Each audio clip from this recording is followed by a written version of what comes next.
So yeah, at a hotel. This was at a hotel being rented out. Freaking gross. Like, if this thing could talk.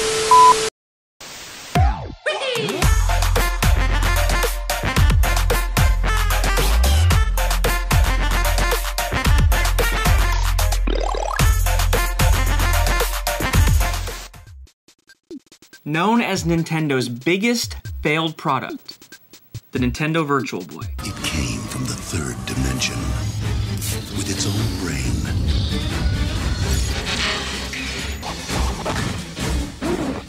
Virtual Boy, see it now in 3D. Debuting in 1995 at a price tag of $179.99. So, accounting for inflation, you're looking at about $300. $300 for a portable console. Now, the console failed for a variety of different reasons, one of which being the price tag. That was a lot to spend back then on a portable system. Another being the game selection. They only released 14 games in North America. Also, rush production and the monochromatic scheme. So just like the Game Boy, in order to cut down on costs even more, they went with a monochromatic scheme. In this case, red. I'm talking your eyes bleeding red. I get a headache bad from trying to play this thing. And then also, this is supposed to be portable. You're supposed to grab your controller, put it on the table, and play it like this. Like, how reasonable is it for us to really think that this would be a gaming device that we would use? So yes, it is one of Nintendo's biggest flops, but still, it's become a novelty. They didn't make a ton of these. They were in lower production in comparison to a Super Nintendo, some of the main consoles that you see. This is actually the only one I've ever seen. So in this video today, I want to talk about how I got my Virtual Boy. And not only do I have my Virtual Boy, but I also have the box. This thing came complete in the box with a bunch of games. And we're gonna talk about it today in our first episode of Monday Memories, the Virtual Boy. So first of all, let's just look at this thing. I mean, let's just give it a good look. I mean, just get a look at that. A cop did that. A cop, oh, where is he? I'd like to look at him. This thing, it looks like it's literally from the future. And with most things that I get, I'm gonna get things at a secondhand store. Thrift stores, garage sales, Goodwills, and this is a garage sale find, believe it or not. I cannot stress this enough. My biggest piece of advice when going to a garage sale is to ask. 9 out of 10 times when I find games, they were not out. I went straight up to the person and asked, "You don't happen to have any old video games for sale, do you?" And I know people are gonna feel like, man, I feel awkward doing that. There are a lot worse things to feel awkward about. And here's what I do. You don't just say, hey, do you have any video games? You start listing them. Nintendo, Super Nintendo, Game Boy, Sega. You start naming these off because chances are they've forgotten about them. They're back in the closet from 15, 20 years ago from one of their kids, and now their kids are gone and they're grown and they don't even think there's any value to these things. So what's gonna happen is it's gonna jog their memory and be like, I think I do have an old Sega. Okay, good Lord, let's get to the story. Are you ready? I'm ready, I'm ready, I'm ready. So I go on my garage sale route for the morning. Probably have 15 to 20 garage sales that are on my list. And I saw a sign. This was not one of the houses I was gonna try to go to, but I saw a sign and said garage sale. I pull down and I'm in a pretty sketchy area. Had your kids, had your wife, had your kids, had your wife. Not feeling safe. There was no rhyme or reason how any of this stuff was out at their garage sale. Literally just mounds of clothes just piled up like dirty laundry. I almost didn't even go up there. There weren't even people out in the yard. So I go up and I just start looking around for a second, hoping somebody's gonna come out. This couple comes out and they're pretty redneck. I'm talking real redneck. I live in Arkansas. I go through my spiel. Do you have any old video games for sale? And they say, nah, I got no video games. I'm like, you know, like Nintendo, nah, PlayStation, nah. And I say, Game Boy. Oh, wait a minute. He said Game Boy? I was like, yeah, Game Boy.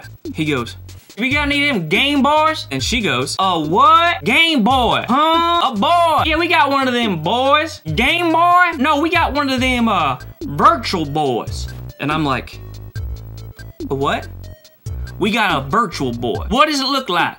It's red. I'm not gonna lie. Guy's being a little disrespectful to his wife. Well, so's your wife, Mitchell. We ain't supposed to have livestock in this neighborhood, yet you married a sea cow. Are you interested in that? Said, sir, that's exactly what I'm interested in. He goes into the house to go dig this thing out of the attic. And I can hardly breathe at this point. And I'm like, is this real? Like, am I about to see a Virtual Boy in the weirdest, most unexpected situation possible? So he comes out, and he comes out with not just this Virtual Boy, but he comes out with the box. He comes out with this box and 5 games, 4 of which are in the box. And the games are Red Alarm, Panic Bomber, Wario, Mario Tennis, no box with that one because it came packed in, and Nestor's Funky Bowling. So, I don't even know what to think at this point. When I say I'm in the wild, like I cannot be any more in the wild finding video games. And I don't know what to think. I don't know what they're gonna say. I'm assuming they don't know what they have, but I will say this, it smelled real bad. There was so much smoke built in, embedded into the plastic and into this box that it took me literally over a year to air this stuff out. So I asked him, do you have any idea what you want for this? They were like, you tell me. They have no idea what this stuff is, and they just don't know. And I was like, I can throw you out a number, and I throw out $40. And they looked at me like I said I was giving them $40,000. Like, they could not believe it. They're like, you're gonna give me 40 bucks for this piece of junk? All right, take it. Again, I can hardly breathe. I'm like, I just found a Virtual Boy in the wild, in the box, with all these games, and they're like, yeah, 40 bucks. They're ecstatic to take $40. Another unique part of the story is I just wanted to know why they had this. And again, these were not made in large production, so I just wanted to know. I said, hey, why do you have this? Was this one of your kids? And he said, no, they bought this. They used to run a motel back in the 90s. And they bought this. This is kind of gross. I'm not gonna lie. It's a little weird. They bought this and they rented it to people.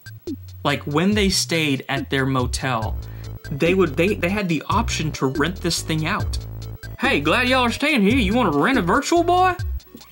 What planet are we on? Like renting out a Virtual Boy? But they did. So yeah, at a hotel. This was at a hotel being rented out. Freaking gross. Like, if this thing could talk, right?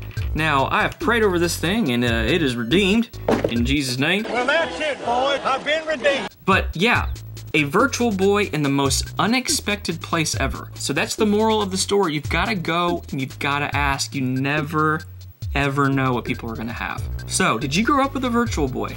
Did you play this? I know there's a cult following for this now. Like, do you like it? I will say, Wario is a lot of fun. I love that game. But again, I can't play it for more than like 5 to 10 minutes. Do you think it's underrated? Is the Virtual Boy an underrated system? Let me know. Anyway, guys, that's the first episode of Monday Memories. If you've enjoyed the video, consider subscribing. We cover all things nostalgia from video games, TV, movies, toys, and more. So until next Monday, peace.